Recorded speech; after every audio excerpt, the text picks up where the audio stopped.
the who will be the one to lead this study, oh God. Give him the double portion of anointing, oh Lord, and bless each and everyone who present here in the Zoom and in Facebook, oh God, those who will listen, oh Lord, that we will be receptive to your word, oh God. Thank you, Father God, for everything that you have done in our lives today. Help us, oh Lord Jesus, that we will understand your word, oh God. Thank you, Lord. We lift up everything to you in Jesus' name. Amen. Amen. Amen. Thank you. Thank you, Sister Sandra, for the prayer. And good evening, everybody. Welcome to Wednesday midweek Bible engagement live from Wynn, New York. And our lesson for tonight is taken from the book of Daniel, chapter 2. All right?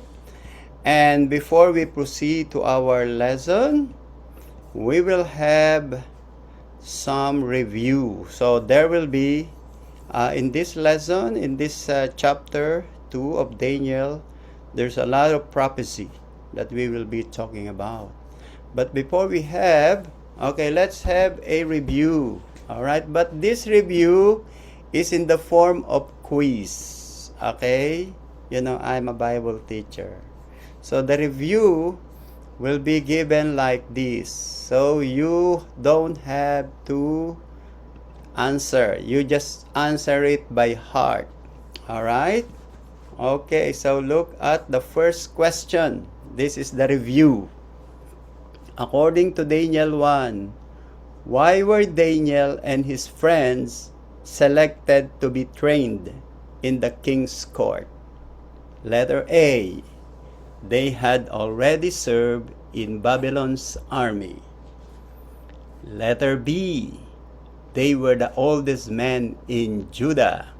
You can answer, you can write your answer so you can check yourself. Letter C, they were wealthy nobles who could fund the king's project.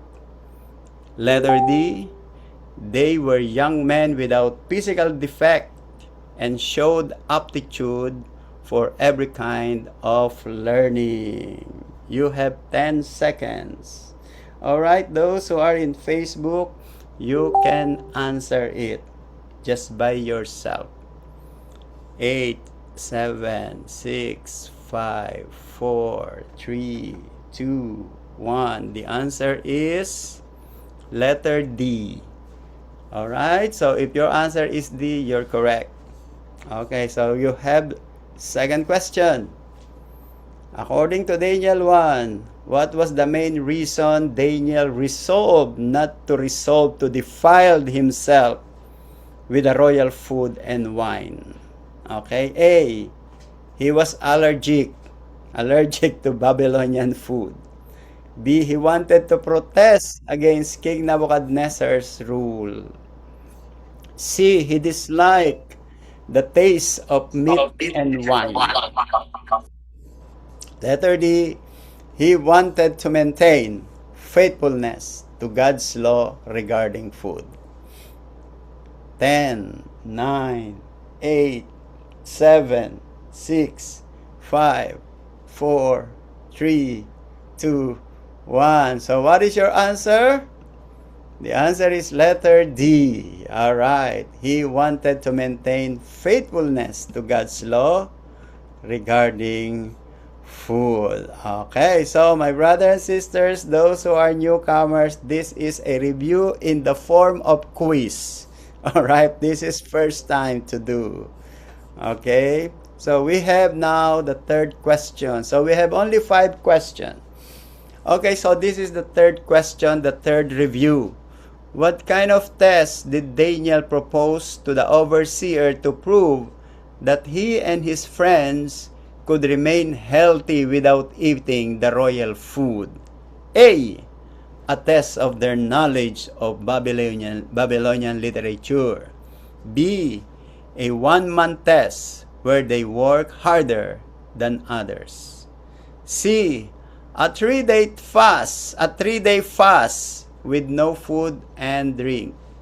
D, a 10-day test where they ate only vegetables and drank water. Go. 10, 9, 8, 7, 6, 5, 4, 3, 2, 1. The answer is letter D. Okay, a 10-day test where they ate only vegetables and drank water. Now, we are on the fourth question. Okay, what is your score so far? Number 4. What special gift did God give Daniel in addition to knowledge and understanding of all kinds of literature and learning? A.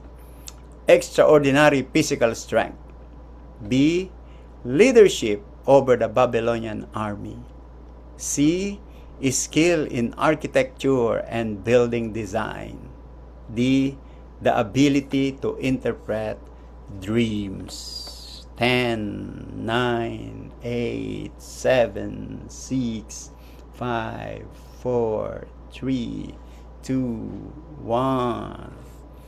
The answer is letter D. Alright, the ability and dream. So you can see this is a review, but this is also a test of our reading. And this is the last question.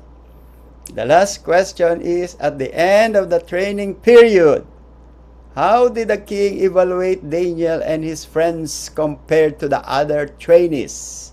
A. They were found to be 10 times better than all the magicians and enchanters. B. They were found to be equal to the others. C. They were considered only slightly better than average. Letter D.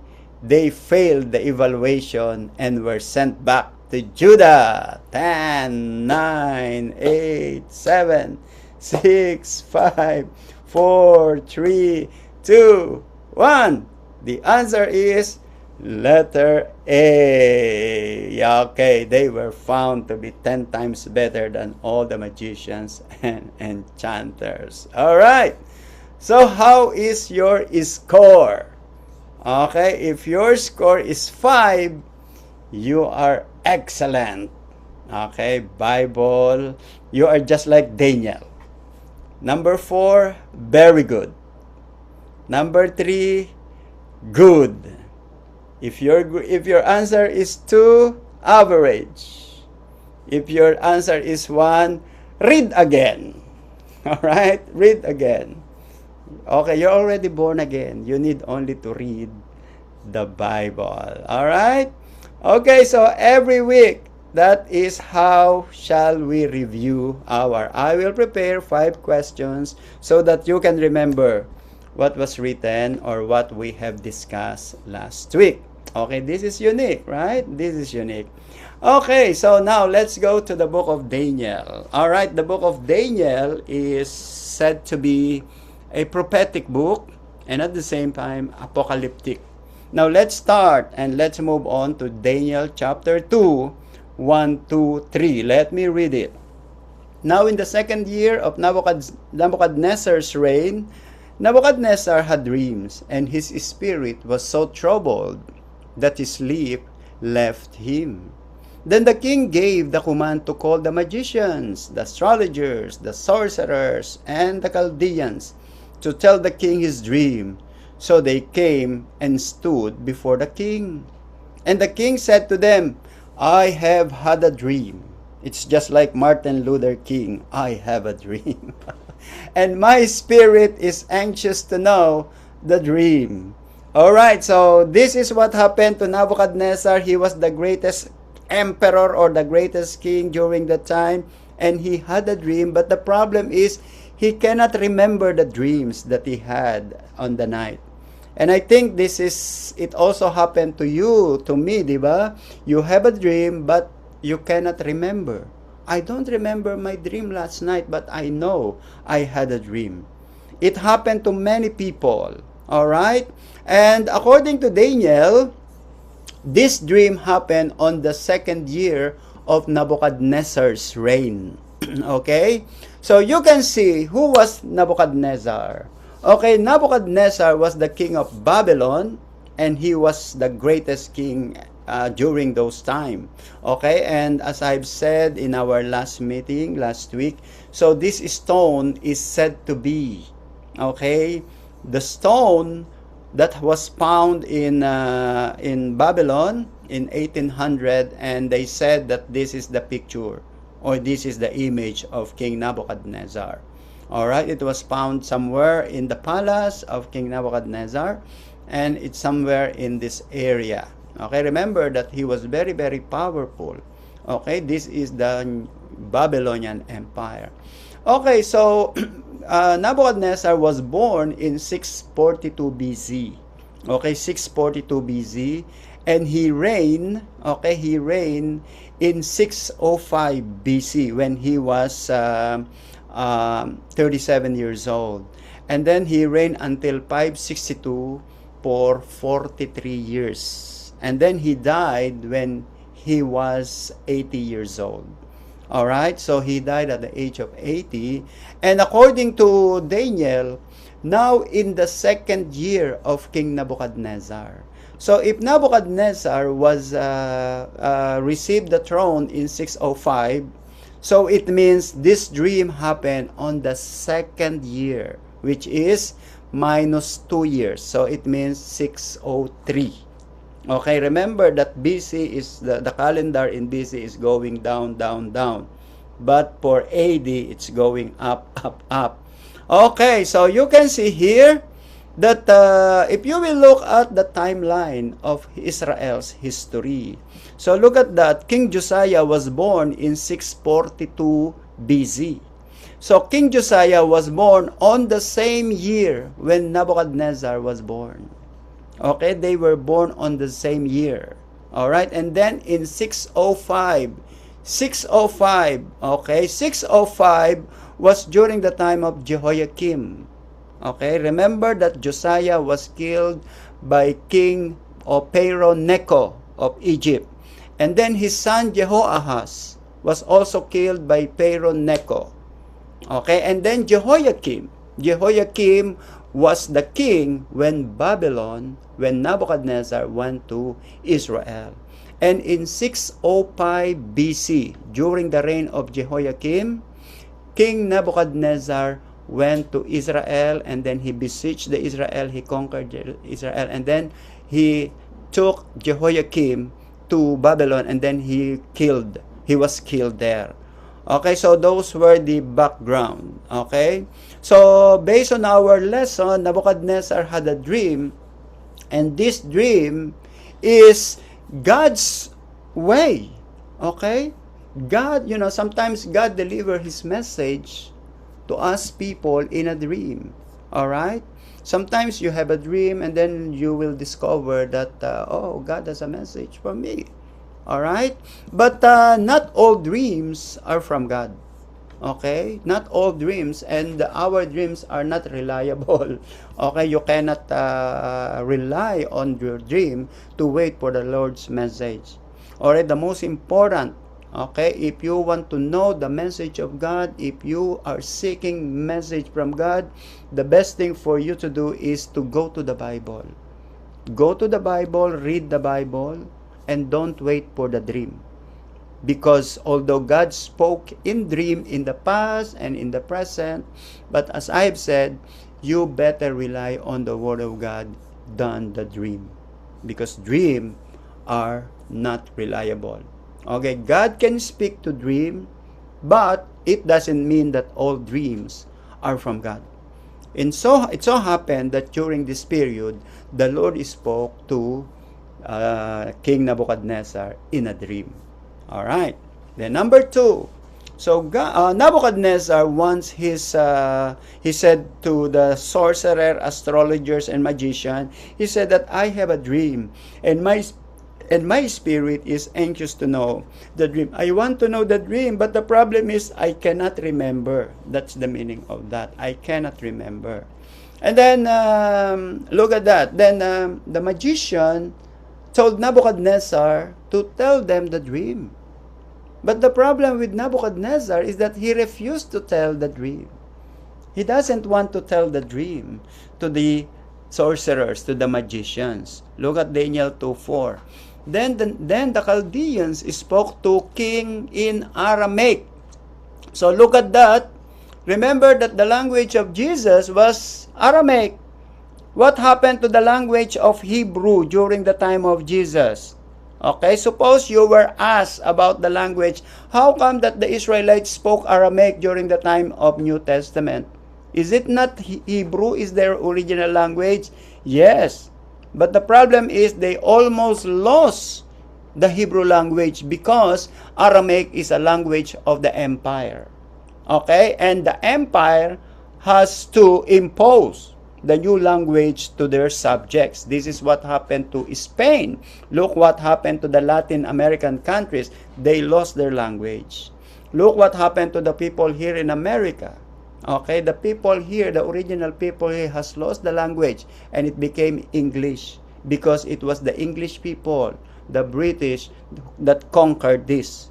So that is originally it happened to Chaldeans, to Nebuchadnezzar. So Nebuchadnezzar speak in Aramaic and then he imposed this language to his subject. Okay, that's why look at that. Then the Chaldeans spoke to the king in Aramaic. So Aramaic is an ancient language similar to the language of Hebrew. All right. So what period is this? What year is this? 600 BC. 600 BC. In fact, Aramaic is older than Nebuchadnezzar. Even before Nebuchadnezzar was born, the Assyrian Empire used the Aramaic language already in time of Hezekiah. We can see that 200 prior to this. And then this is what the Chaldean people said. The sorcerer magician said, O king, live forever. Tell your servants the dream, and we will give the interpretation. So that was the request of the sorcerers and the magicians. Tell your servants the dream. And then what was the response of the king? The king answered and said to the Chaldeans, my decision is firm. If you do not make known the dream to me and its interpretation, you shall be cut in pieces, and your houses shall be made an ash heap. However, if you tell the dream and its interpretation, you shall receive from me gifts, rewards, and great honor. Therefore, tell me the dream and its interpretation. Alright, so the question is, why did the king refuse to tell them his dreams? Alright, remember that Nebuchadnezzar was surrounded by the magicians and the astrologers who claimed that they have contact with the gods.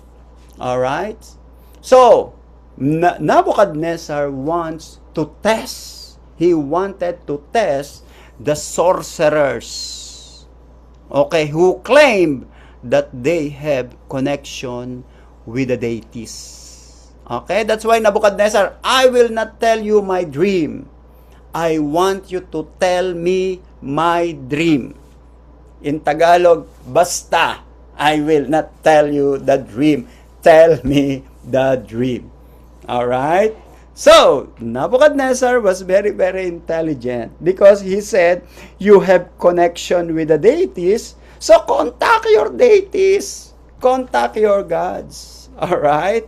So, this is the idea. And then look at verse, this is verse 7. Nebuchadnezzar doubted the skills of all his servants. Okay, so remember, that they said that they have connection. Okay, they said they have connection. So, I want you to contact your gods. Let your God tell you the dream, and then you tell me the dream. Okay, you tell me the dream based on your deities. Alright, let's see, Daniel 2:7. They answered again and said, let the king tell his servants the dream, and we will give its interpretation. But the king said, no, I don't like. Basta, I will not give you my... So the king answered and said, I know for certain that you would gain time, because you see that my decision is firm. Okay, look at verse 9. If you do not make known the dream to me, there is only one decree for you. For you have agreed to speak lying and corrupt words before me till the time has changed.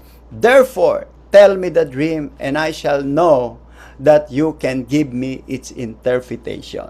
All right? So, for Nebuchadnezzar, it's easy to give him the dream. Okay? For sure, you know, God is moving in the life of Nebuchadnezzar. God gave Nebuchadnezzar a wisdom because Nebuchadnezzar believed that the magicians and the sorcerers and the stargazers have connections with the gods. Okay? So, I want you, okay, although the Bible didn't say that I want you to contact your gods. Alright? But that is an assumption. Okay, that is our assumption that these magicians will contact, or they will pray, they will worship, they will dance, so that their gods will be enticed to give them the meaning of, first, the dream, and then number two, the interpretation. Okay? Alright, so here we can see that the gods of these magicians has no power to give them miraculous things.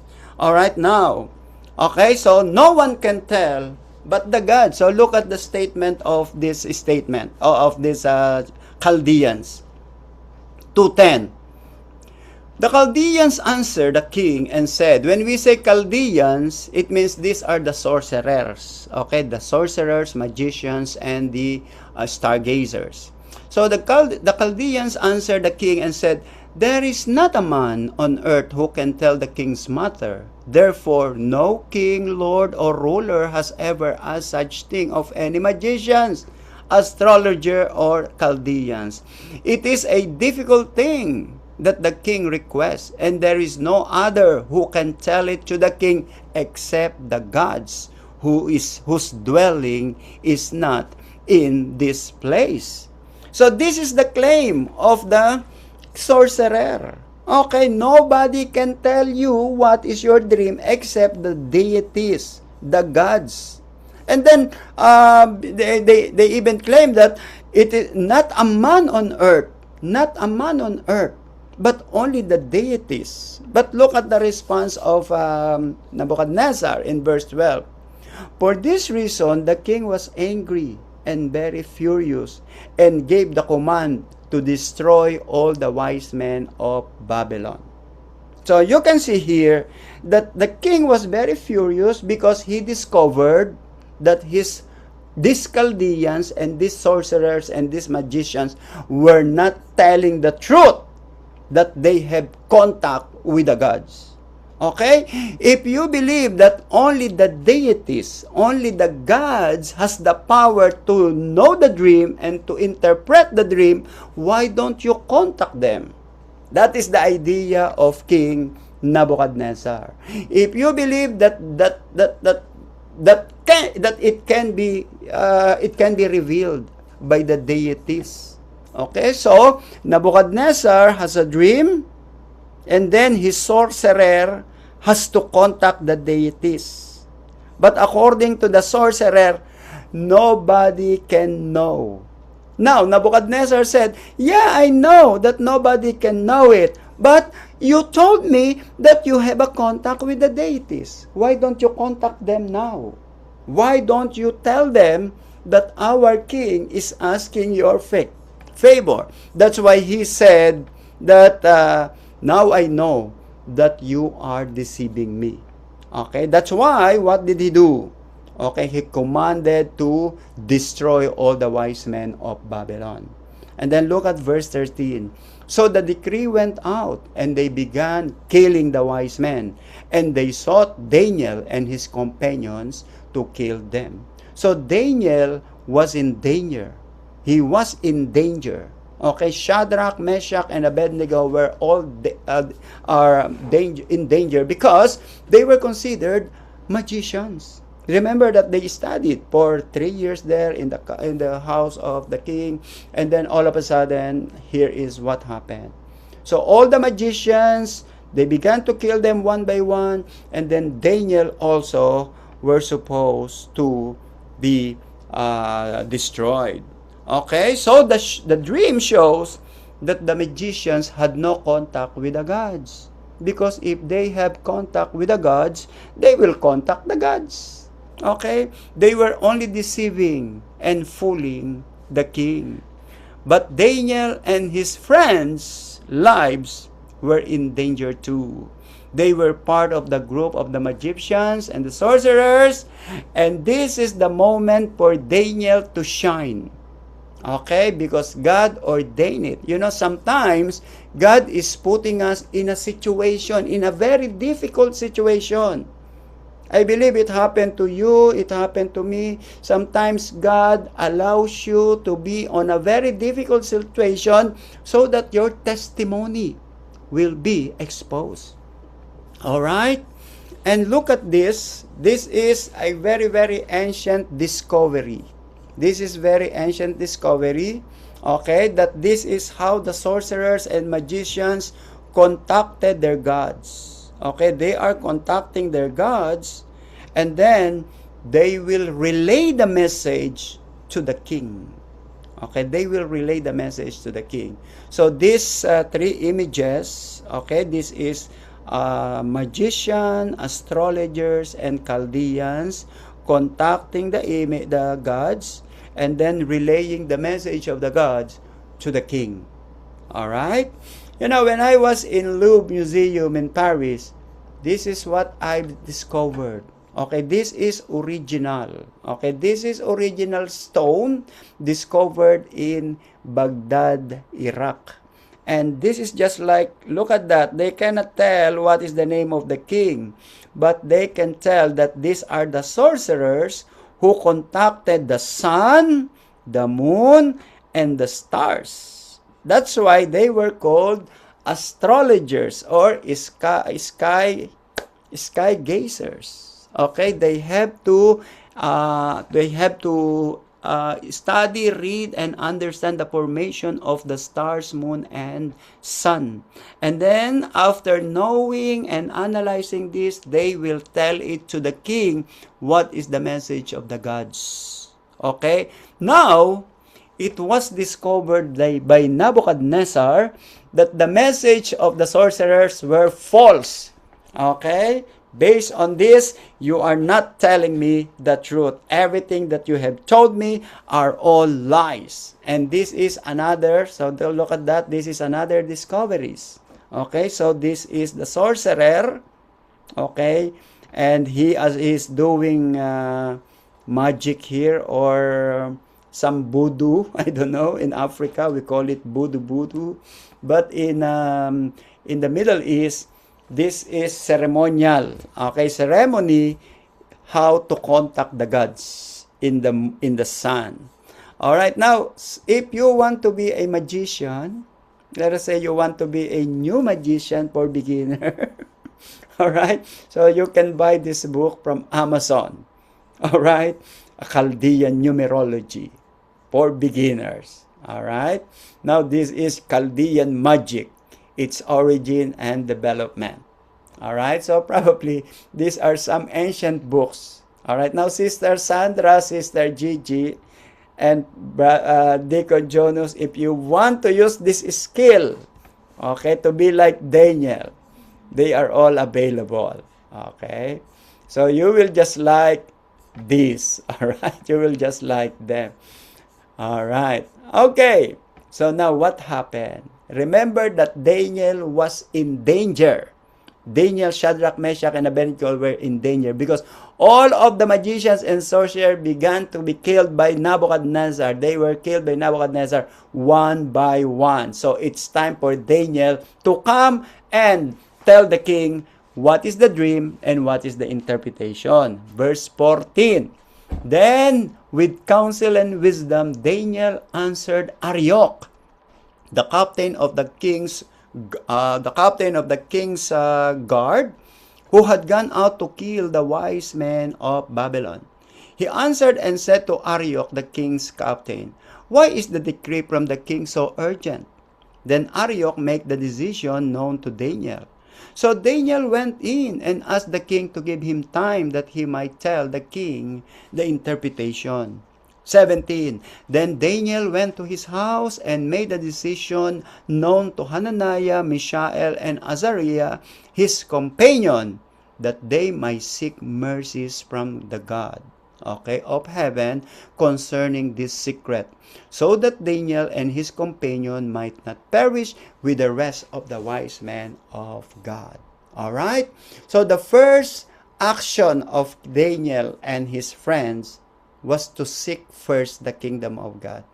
All right? So my brother, the book of Daniel is telling us that if you are in problematic situation, if you have problem, whatever it may be, emotional, spiritual, physical, financial, relational, family problem, whatever problem it may be, seek ye first the kingdom of God and his righteousness, and all these things shall be added unto you. Remember that there is a wisdom that God wants to reveal. But the problem was, it was revealed to a non-believing king. And who was that non-believing king? Nebuchadnezzar. And what is the purpose of God? Because God wants to make his known great, to make his name known in Babylon. God is moving in Babylon, and God is touching the heart of the greatest king on earth during that time. That's why God is always in control. Okay, the Lord is in control. The Lord is holding the hearts of the king. Okay, whoever he may be. Okay, the heart of the President of America, of England, of European Union, of Iran, of Middle East, in the Philippines, China, wherever you go. The Bible tells us that they are in the hand of God. Like this Nebuchadnezzar, the greatest man on earth during this period. And then God wants to reveal himself. Okay, but he revealed himself in a dream, and that dream became complicated. Okay, and then he began to kill one by one, and then some of the Jewish guys there who were in captivity were in danger. So you can see that the story of Daniel is similar to the story of Joseph. Both of them were outside Israel. Okay, and the same, both of them were in captivity. Daniel was sold, or Daniel was in captivity. Joseph was sold by his brother in Egypt, in Babylon. And then you can see that both of them had encountered about the dream of two powerful leader of the nation. For Daniel, the dream of Pharaoh, but for Daniel, the dream of Babylon. But for Joseph, the dream of Pharaoh. And then you can see that both of them had the same experience. No one can interpret the meaning of the dream. All right? And you can see that all of the magicians in Egypt and in Babylon were complaining. We cannot interpret. And then both the Pharaoh and the king were furious because they were disappointed. Why they were disappointed? You told me that you have contacts with the gods. How come that you cannot tell me? Why don't you contact your gods? Okay? But both Joseph and Daniel were able to contact their God. Alright? So the experience of Joseph was similar to the experience of Daniel, and that was 1,000-year-old gap. It means the God of Joseph is the same God of Daniel. And that God is still the same God that we have right now. Okay? Because God never dies. Okay? Okay, God never dies because He is eternal. Alright, so as I've said, they have the same situation, and the purpose is to make the name of God known. Known in Egypt, known in Babylon. Alright? Again, probably the situation, the problems that happen in many nations, in different nations, even in our time. Alright? In the Middle East, in Europe, in America, Canada, everywhere in the world, God has a message to the leaders. And for sure, for us, each of us, God has a message for you in every situation, good or bad. You have to be sensitive for that because God has a message. Sometimes you need to discover it. You need to discover. Okay? Sometimes it's very difficult. Why did it happen to me? Okay, suppose you have a situation, a very difficult situation that happened to you and you do not understand it. You have to seek God. Seek God, Lord, why did you allow this to happen to me? Okay, in Daniel chapter 2 verse 9, Daniel prayed to God. That's the first thing that he did. He prayed to God. And that's the same thing that happened to Joseph. But Daniel received from God the dream and the interpretation. So remember that the most important is the dream. And then the second is the interpretation. For sure, if Nebuchadnezzar revealed the dream, okay, if he revealed the dream, the sorcerers and the magicians will give him a different kind of interpretation. But the Nebuchadnezzar was very, very intelligent. He was very wise. Okay, he was really very wise. So he wants to keep it secret and he wants everything to be revealed based on their connection with their gods. Okay, because you told me that you have connection with your deities, with your gods. So contact them. Okay, but of all the magicians and sorcerers, only one who was able to contact the true God, and that is Daniel. Daniel 2:19.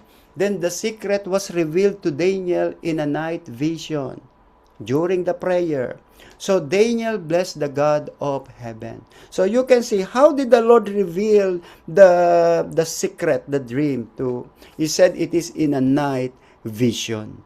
So probably while they were praying, while they were worshiping God, the Lord spoke to Daniel.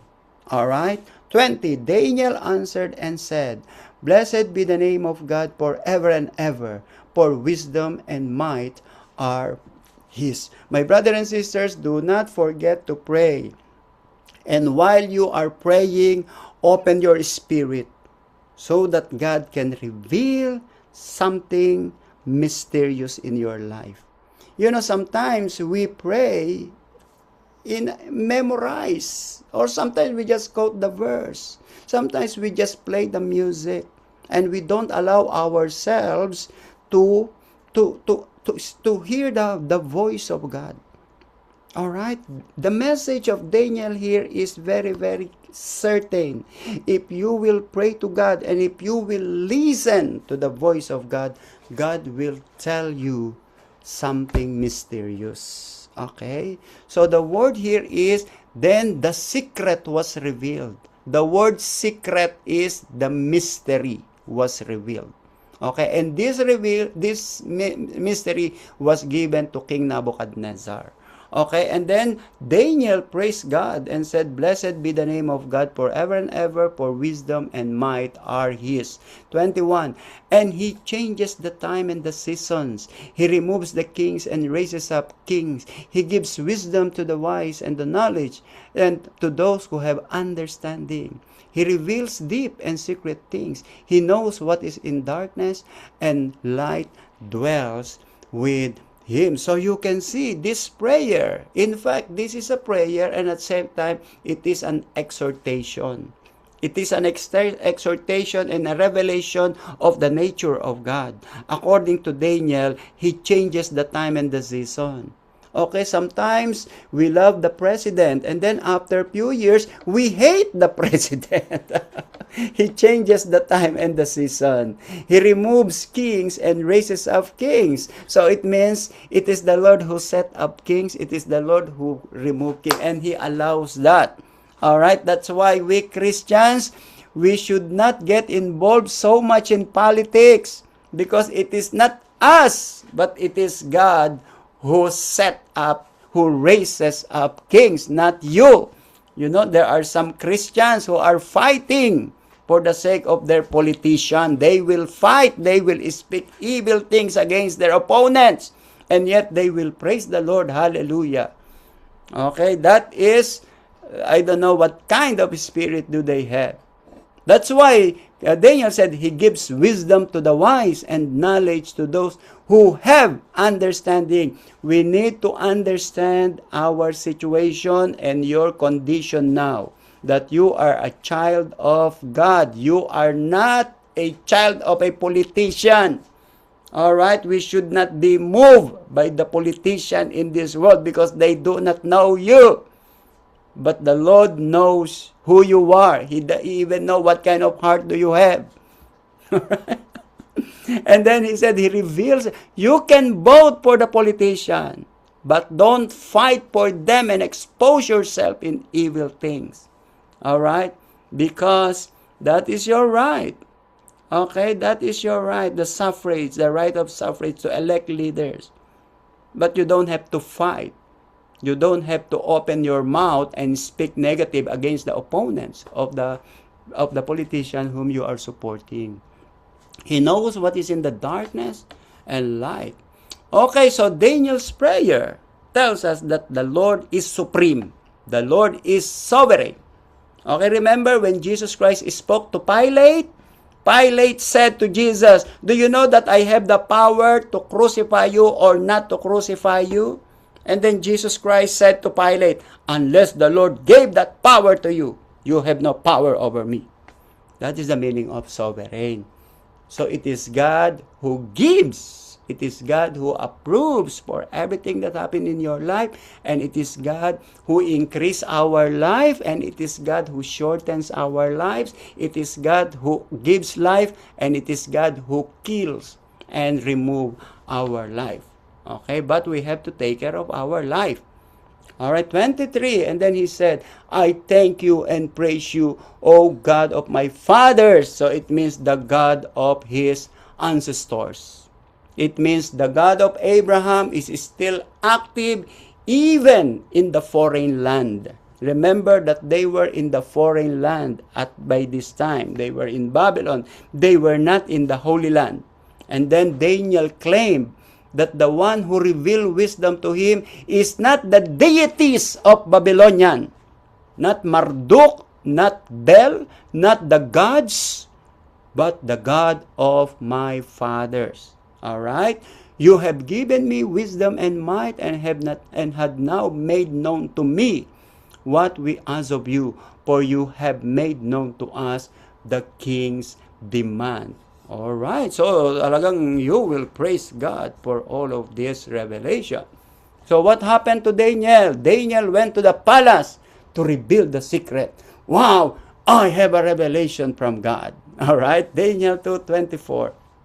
Therefore, Daniel went to Arioch, whom the king had appointed to destroy the wise men of Babylon.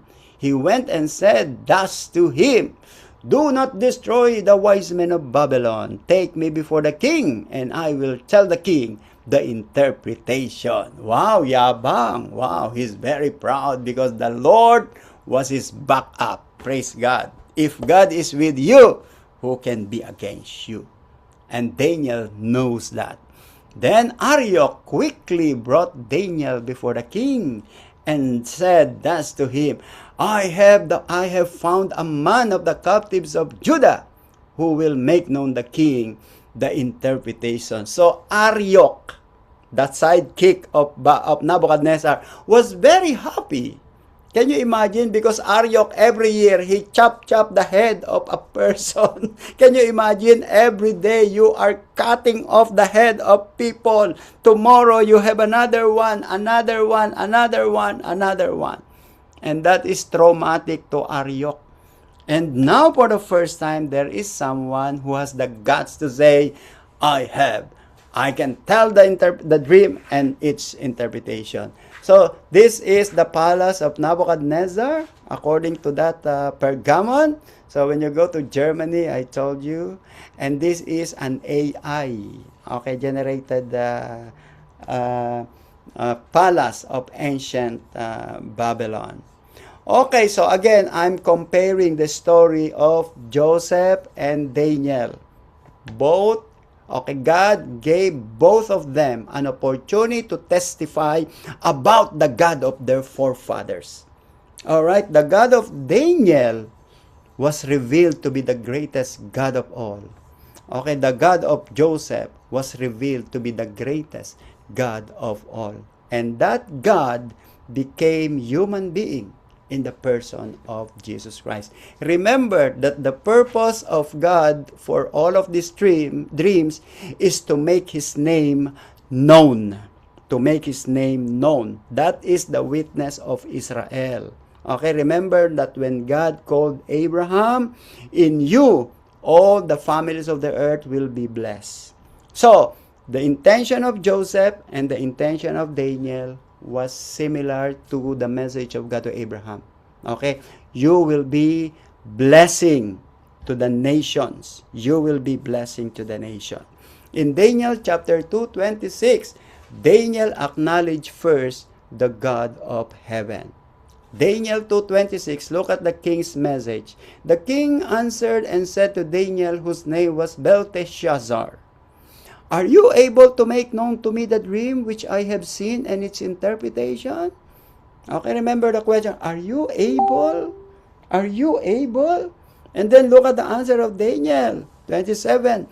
Daniel answered in the presence of the king and said, the secret which the king had demanded, the wise men, the astrologers, the magicians, and the soothsayers cannot declare to the king. But there is a God in heaven who reveals secret, and he has made known to King Nebuchadnezzar what will be in the latter days. Your dream and the visions of your head upon your bed were this. All right.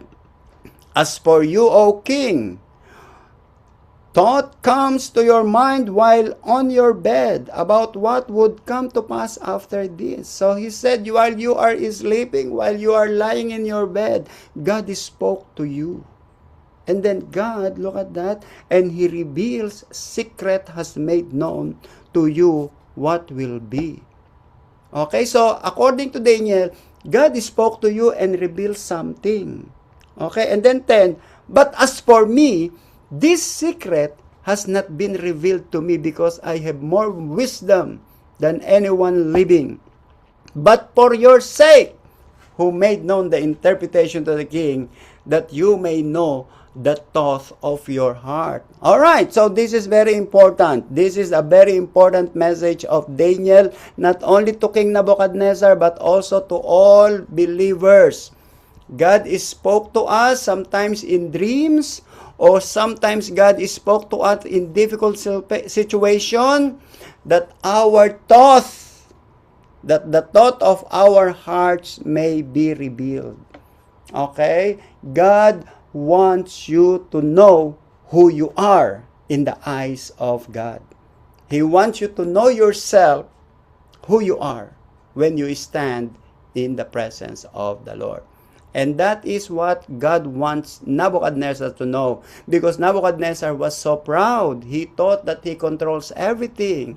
But Daniel said, no, you are very proud. That's why God spoke to you in a dream to humble you. To humble you, Nebuchadnezzar. Alright? Okay, so this is the story of Joseph. According to Joseph, it is not me. God will give Pharaoh an answer of peace. And then in Daniel, but there is a God in heaven who reveals secret He has made known. So both of them claim that they are from God. Alright? Then what is the dream? So this is now the dream. So we are now entering into the dream. Daniel 2:31, you, O king, were watching, and behold, a great image. This great image, where splendor was excellent, it stood before you, and its form was awesome. 32, this image head was of fine gold, its chest and arms of silver, its belly and thigh of bronze. 33, its legs of iron, its feet partly of iron and partly of clay. So this time, Daniel spoke in front of the king, and he began to tell the dream.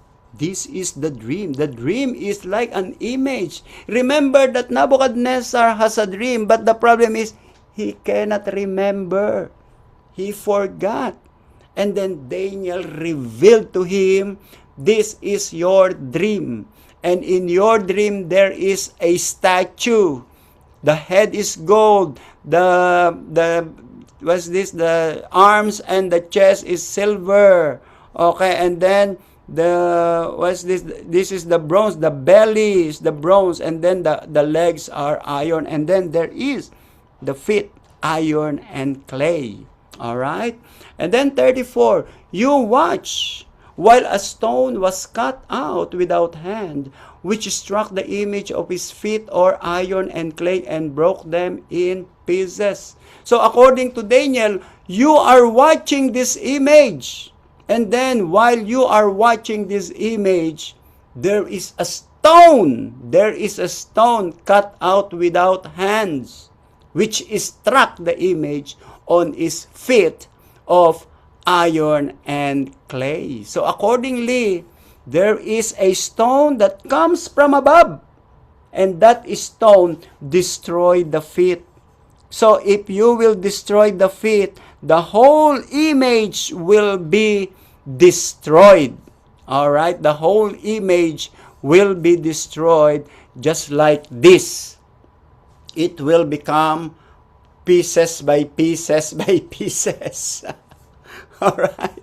Okay, so this is a dream. Okay. 35. Then the iron, the clay, the bronze, the silver, and the gold were crushed together and became like chaff from the summer threshing floor. The wind carried them away so that no trace of them was found. And the stone that struck the image became a great mountain and filled the whole earth. So the whole earth is full of this stone. And this is similar to Prophet Isaiah when he said, the whole earth is full of his glory. Okay, so this is the illustration. If this is the earth, on top of the earth is a stone. But this stone has crushed and destroyed all the images, the gold, the silver, the bronze, the iron and clay. So this is the message, okay? This is the dream, and then here comes the interpretation according to Daniel.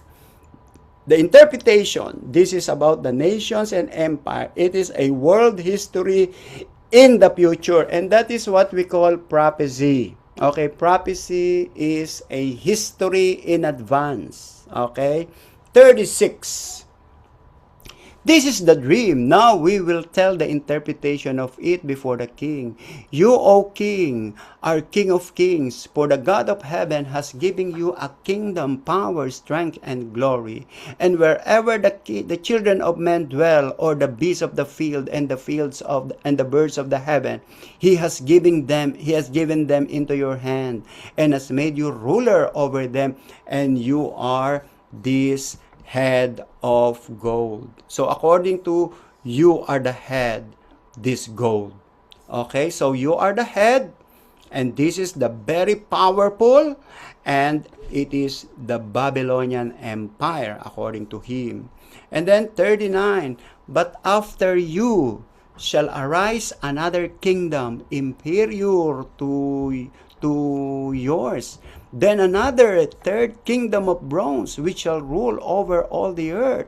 And the fourth kingdom shall be as iron, as strong as iron, inasmuch as iron breaks in pieces and shatter everything. And like iron that crushes, that kingdom will break in pieces and crush all the others. So first, he tell him the dream. Okay, and then this image will be destroyed by the stone that will be coming from above. Okay, and then he described it one by one, that the gold is Babylon, the silver is the next after you, which is Medo-Persia. And then after the fall of Medo-Persia, there will be another, and this is the Greek kingdom. And then after the Greek kingdom is the Roman Empire. And then there will be in the last days, according to Daniel, The whole world will not be run by one country, but by 10 countries. Remember that during the time of Babylonian, one empire. The time of Medo-Persia, two. That's why it is two arms, because Media and Persia became one nation. And then the third one is Greece. Okay, this is bronze. And then after the Greece is Rome. And then in the future, 10 nations will lead the whole world. And this 10 nations will be the supreme leader in this world. But the problem, according to him, the problem in Daniel 2:41, whereas you saw the feet and toes partly of potter's clay and partly of iron.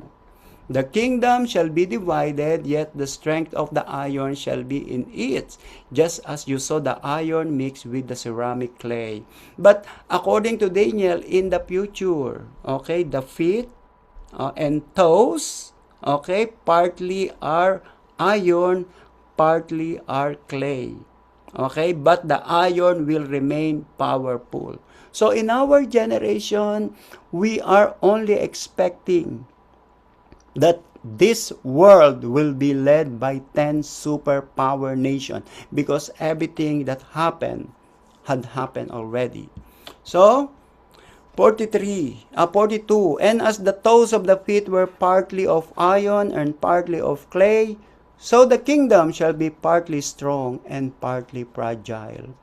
As you saw iron mixed with ceramic clay, they will mingle with the seed of men, but they will not adhere to one another, just as the iron does not mix with clay. So there is a very detailed explanation of Daniel, okay, about the 10 nations that will lead the world in the last days.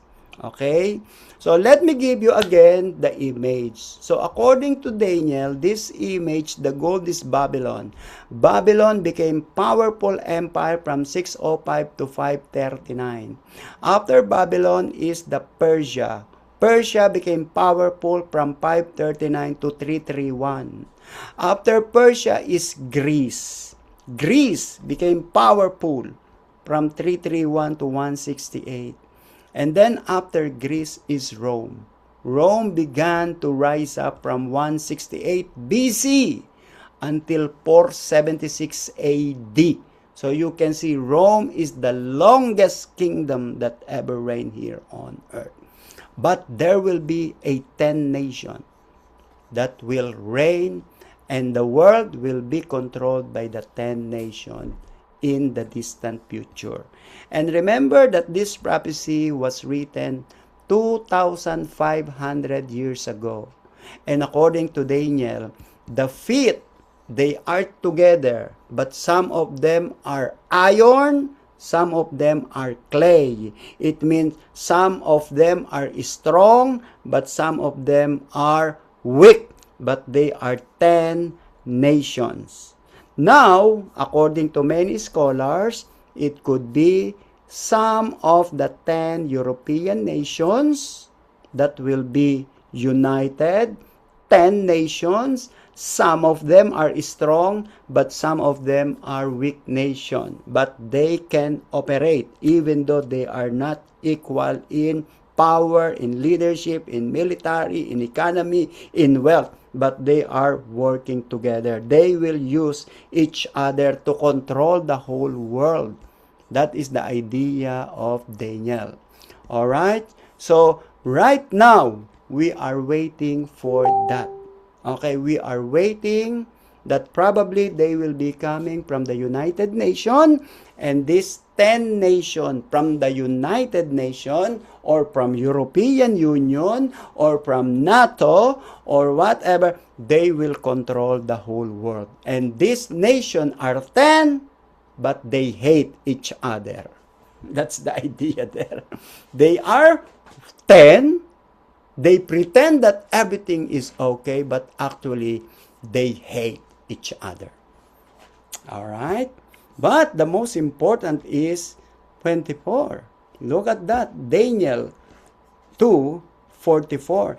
In the days of these kings, the God of heaven will set up a kingdom which shall never be destroyed, and the kingdom shall not be left to other people.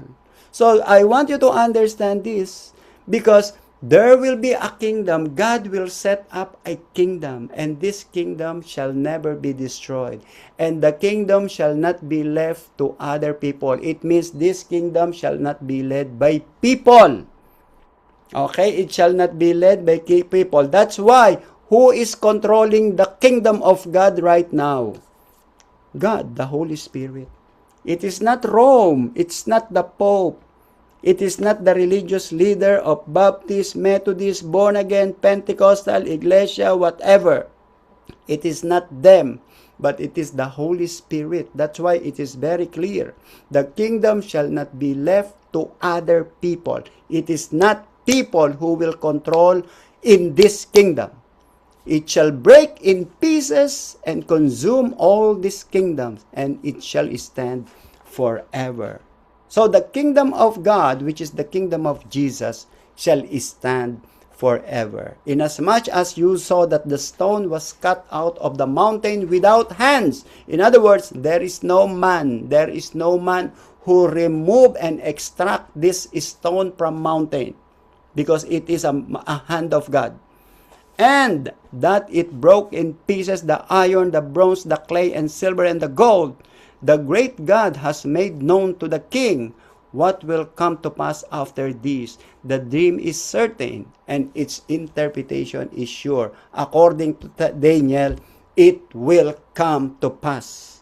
Nobody can stop the destruction of that empire. Nebuchadnezzar, your empire will collapse, according to Daniel. Even though you are the greatest man on earth during your time, but you will collapse.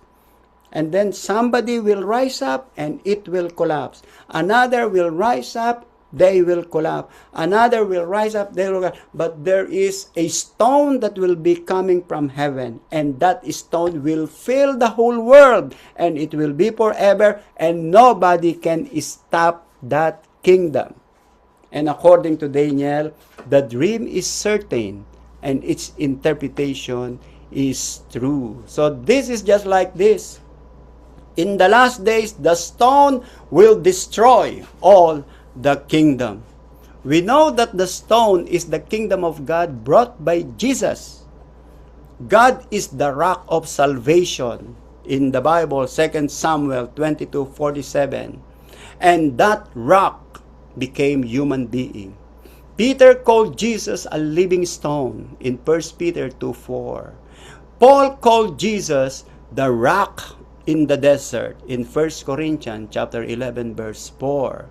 The stone that struck the image became a great mountain and filled the whole world, the whole earth, and that is the kingdom of Jesus Christ. But all kingdoms will collapse and will become like a pieces of pieces here on earth.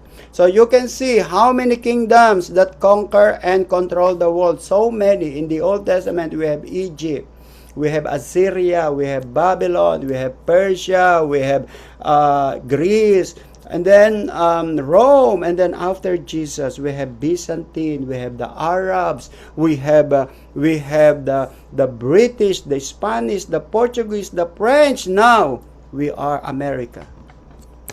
All right, the America, the Russia. Now here comes China, Iran. Now what will happen? All of them will be destroyed, but the kingdom of Jesus Christ shall never be destroyed. That's why you have be sure that you are in that kingdom that cannot be destroyed. All right, be sure that you are a member of that kingdom.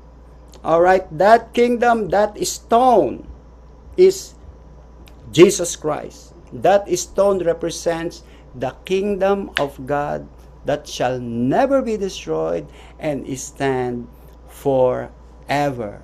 So if you want to experience the kingdom of God that shall never be destroyed and stand forever, you need to be with Jesus Christ. According to Mark 1:1, the beginning of the gospel of Jesus Christ, the Son of God, that is the beginning of the setting up of the kingdom of God on earth. In Matthew 4:17, from that time Jesus began to preach and to say, repent, for the kingdom of heaven is at hand. This is the stone. This is the kingdom of God. And then Luke 17:20, now when he was asked by the Pharisees when the kingdom of God will come, he answered them and said, the kingdom of God does not come with observation. You cannot see this with observation. Nor will they say, see here or see there, for indeed the kingdom of God is within you. You cannot see the literal stone coming from heaven. Okay, probably that's what the religious leader in time of Jesus are expecting. We are expecting for the stone to fall from heaven. And then look what happened to Islam. They said that that stone from Mecca is from heaven. That's why they are moving there. They are moving there because that stone comes from heaven. But that is not the stone. That's not the meaning of the stone in this Daniel chapter 1. Okay? So we can see here. Alright, so Paul preaching the kingdom according to Jesus Christ, you cannot see literally. Okay, because the kingdom of God is within you. The kingdom of God is within you. In Acts 28:31, Paul preaching the kingdom of God and teaching the things which concerns the Lord Jesus Christ with all confidence and no one forbidding him. Alright, so you can see from the beginning of Jesus Christ until he continue his preaching, the first message of Jesus is, repent, for the kingdom of heaven is at hand. Because that is the realization of Daniel. It begins with the ministry of Jesus Christ. Why did he say repent? Because the people are living in the kingdom of darkness. Now is the time for you to get away from the kingdom of darkness, but go to the kingdom of light, which is the kingdom of God. Alright, and according to Luke, you cannot see it in observation because the kingdom of God is within you when you accepted Jesus Christ as Lord and Savior. You cannot see the walls of the kingdom of God. You cannot see the windows or the gates of the kingdom of God, because the kingdom of God is within you. And then according to Acts, Paul, when he was about to die, he never stopped preaching the kingdom of God because he believes that that is the fulfillment. In the book of Revelation 18:2, we can see that we were given an advance notice that someday this kingdom shall fall. And Revelation 18:2 call it Babylon, the kingdom of Babylon. And he cried mightily with a loud voice, saying, Babylon the great is fallen, and has become a dwelling place of demons, a prison for every foul spirit, and a cage for every unclean and hated bird. For all the nations have drunk of the wine of the wrath of her fornication. The kings of the earth have committed fornication with her, and the merchants of the earth have become rich through the abundance of her luxury. So according to Revelation, the kingdom of this world is falling. Okay, it is falling, and then is falling one by one. And then it is a kingdom where demons and evil spirits are found. And then in verse 3, according to the Revelation, all nations were deceived.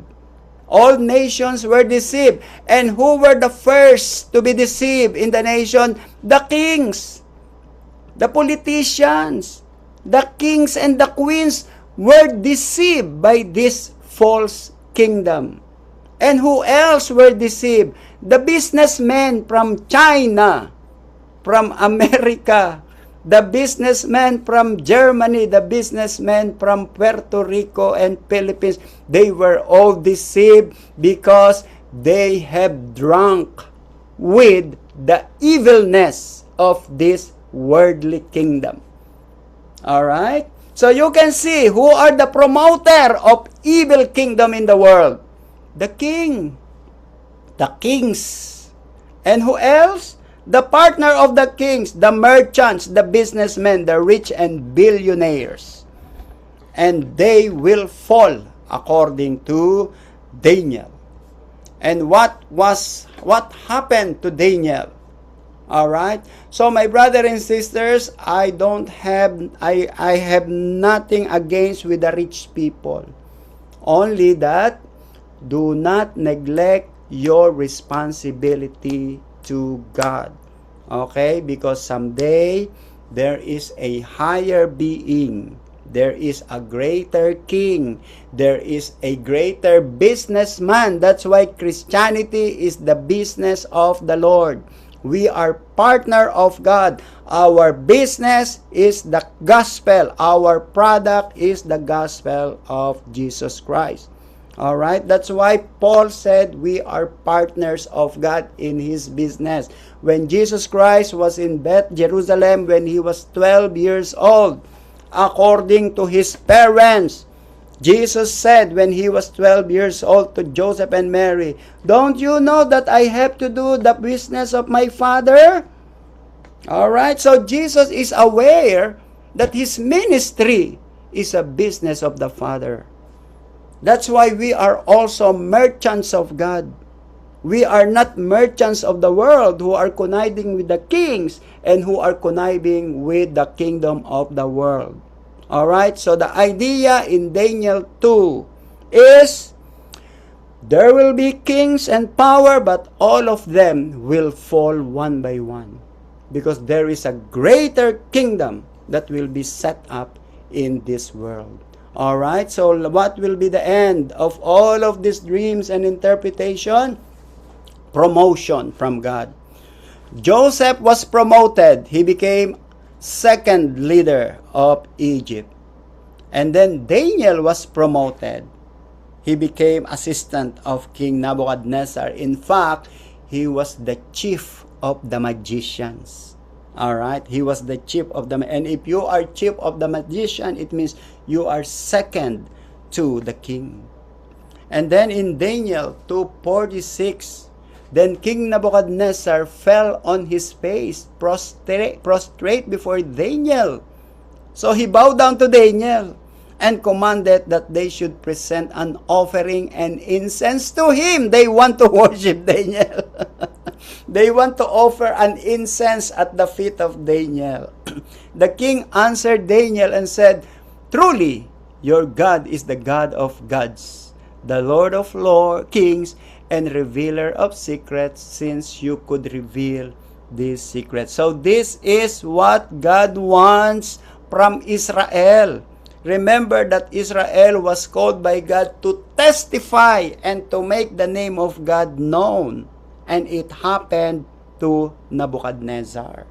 So when Daniel went up to heaven, when Daniel will be judged by God, well, Daniel has done his part like Joseph. He was able to testify of the greatness of the God of Abraham.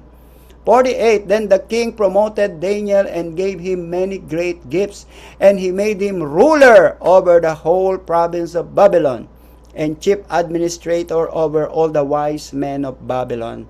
Also Daniel petitioned the king, and he set Shadrach, Meshach, and Abednego over the affairs of the province of Babylon. But Daniel sat in the gate of the king. So Daniel was gifted by the Nebuchadnezzar. He gave him lots of gifts. And then look what happened to the friends of Daniel, Shadrach, Meshach, and Abednego. They were transferred to other province. That's why in Daniel 3, only these 3 men were there, because Daniel remained in the capital. But the 3 men were promoted, and they went to the province of Babylon. So Nebuchadnezzar, this is Nebuchadnezzar's first encounter with the God of Israel. And then his faith began to grow. Okay, his faith began to grow, and that is similar to our experience, di ba? You have a personal encounter with God. When you heard something from God, when you heard something miraculous from God, your faith is being moved and ignited. So our application, why would this historical recounting of the times be a source of hope and inspiration for the people to whom this book was addressed? Remember that according to Daniel and the Israelites, they thought that God is finished with Israel because they were dispersed.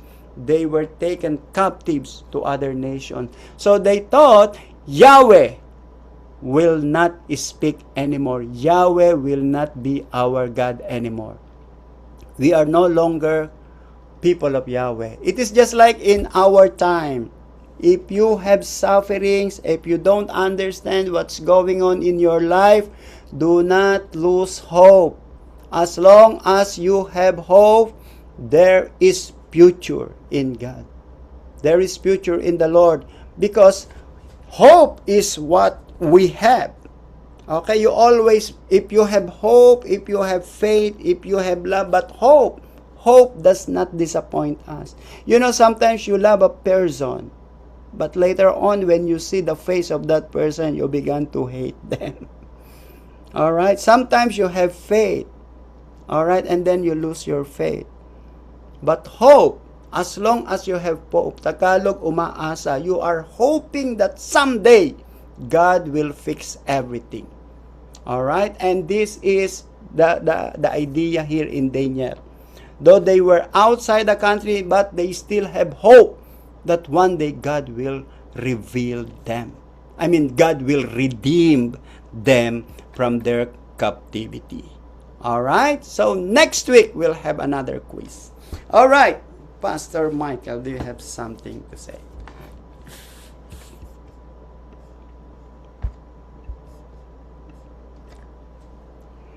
Thank you, Pastor. We are very honored and privileged to be serving the living God. And like like all of us, now when we decided to receive Jesus as our God and Savior, there is nothing extraordinary that makes us exempted from any from experiencing the from experiencing struggles in life. But sometimes it is essential because this is where God would manifest himself to us so that people will know that the God we serve is the real God. Indeed it requires faith and because the word says in the Bible, it says, the passage says that faith faith is the substance of things not seen. Because you only build your faith by hearing, and hearing by the word of God. And so we have been placed by God. We were born to a very unique family. I was born to from my parents. You are born from a very specific family. We could say this is our Babylon. We could say this is our and then because this is where God will manifest himself to our family, to our community through us, right? He does not only work with Christians, but God will also use non-believers so that so that you will be taught and be used by God for his glory to reach them out and bring them into the fold of God. Because right after what happened to this, the Nebuchadnezzar respected the god of Belteshazzar, the god of Amen. Daniel. And anyone who would say something bad about or say a word against the god of Belteshazzar will suffer I would say the most severe punishment because he made that connection. He can Yes. talk. This is a real God. This is not, I mean, this is a real man of God, not just sorcerer, not just someone who claimed to be or to have a connection with God because they are fake. And now we are not fake. We're not fake Christians. We don't serve a scammer. We serve. the real God. He revealed himself to the time of Joseph, to the time of Daniel, and then God also reveals himself to us Yeah. personally, That's because God is the same God. He is the same yesterday, today, and forever. So tonight's study is actually a reminder that God do cares for us, whether we are believers or still non-believers, because He wants us to be saved. Diba? And that's the ultimate purpose. And are you willing to be used by God for the expanding borders and expanding walls of God's kingdom? Pastor. To God be the glory. Amen. Thank you. Okay, Brother Jonas, your takeaway. Yes, Pastor. Ang takeaway ko dito is yung I like Nebuchadnezzar test sorcerers. You Yeah. know, if we apply it to our life, you know, when we are not Christian yet, if we have trials, you know, we're not praying, you know, unlike Daniel and Joseph, they call Yahweh, they pray for God's wisdom. The sorcerer, they have their own they have their own god, just like, you know, just like the Muslim, the you know, The the Catholic, idols. the Catholics. Yeah, now the sentence is death. So unlike Joseph and Daniel, they consulting the true living God, which is Jesus Christ. So yon, Pastor. So Sure. ang always we adapt that we always consult God's wisdom That's sa anything that we do. Amen. Yan lang, Pastor. All right. Sister Sandra, are you there? You are muted. So the same with the Brother Donos, what he said. Kinopya mo No, ito, nakasulat na dito. Di ba, there was a time na, yun nga, Daniel was the one in line to do the interpretation of the dream of the king. So, he asked for time, di ba? And at that time, he consulted God The Lord, first. yeah. Yeah. And so, my thinking of that is that God will protect those who seek Him first. For example, if you have a very difficult problem to solve, He will, when you pray to Him, He will give you the wisdom, the solution to the problem that you are asking for that specific problem that you have. In any situation, Pastor, na ano, you have to seek God first. That's Matthew 6:33 nga, seek you first the kingdom of God and His righteousness, and all of these things shall be added unto you. Yeah. So that's just my. Okay, so he will not only reveal the secret, but he will give you the understanding of the secret. Sister Guillermina. Well, from my understanding, I'm doing it as personal. I consider myself as Daniel for the moment that I'm praying for my life to be better, for whatever happens into my life, I can accept it. Versus Joseph, knowing that there was a God, he wasn't, I'm confined too much to him. Yeah. So he wanted to be favored, but once the king saw Daniel, which is myself, and I hope that the Lord can help us with all this. I hope to seek more of the Lord. Yes, praise God. All right, so this is just a foretaste of God's revelation to Daniel. It's just the beginning, because God will reveal more. Okay, next week we will be talking about Daniel 3. And you can see that the response of God based on this revelation from Daniel, He created an image of gold. Okay, so that image of gold is the head. All right, so according to Nebuchadnezzar, I am the gold, so I have to make a god of gold. All right, all right. So praise God for this study. God gave us a favor, so we can have a good connection. All right, so let's close it in prayer. Okay, let's pray. Father God, Lord, we praise you and we thank you, Lord God, for this beautiful evening, Lord God. We praise you and we thank you, Lord, for giving us helpful discussion, Lord God. Thank you, Lord God, that we know, just like Daniel, Lord God, that he is relying on your power, oh Lord. He's relying on your wisdom, oh God.